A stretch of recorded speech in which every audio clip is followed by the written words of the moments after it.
প্রবাদ আছে, হাতি ঘোড়া গেল তল, মশা বলে কত জল। মশার ছোট্ট শরীর বা আকারকে হেয় করে এরকম প্রবাদ চালু থাকলেও ক্ষয়ক্ষতি বা কাজের ক্ষেত্রে মশা মোটেও অত ছোট নয়। বরং মশাই একমাত্র প্রাণী যা বাঘ, সিংহ, হাতি, ঘোড়া, গরু, গাধা বা সৃষ্টির সেরা জীব মানুষকে পর্যন্ত অনায়াসে ঘায়েল করতে পারে। সবার ভরসা মা, আর মায়ের ভরসা এসিআই অ্যারোসল। 50 বছরেরও বেশি সময় ধরে পরিবারের সুরক্ষায়। ACI aerosol. মশা নামের ছোট্ট এই প্রাণীর কাছে পুরো পৃথিবীর মানুষ অসহায়। এই অবস্থা থেকে পরিত্রাণের জন্য সারা পৃথিবী জুড়ে গবেষণা হচ্ছে, তবে নিয়ন্ত্রণ করা যাচ্ছে না।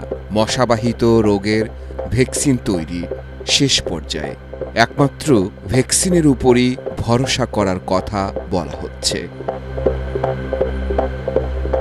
বাংলাদেশে এখন পর্যন্ত 123 প্রজাতির মশার খোঁজ পাওয়া গেছে।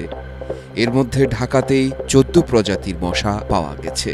এখন পর্যন্ত বাংলাদেশে মশাবাহিত 5টি রোগের কথা জানা যায়।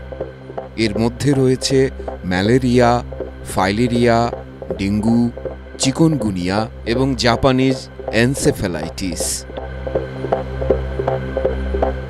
কীটতত্ত্ববিদদের মতে পৃথিবীতে প্রায় 3,500 প্রজাতির মশা রয়েছে।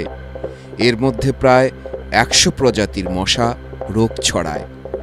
গবেষণায় দেখা গেছে মশা 20টির মতো রোগ ছড়ায়। তার মধ্যে সবচেয়ে বেশি মৃত্যু ঘটে malaria, dengue, yellow fever, Zika, filaria, chikungunya ও জাপানিজ এনসেফ্যালাইটিস রোগে।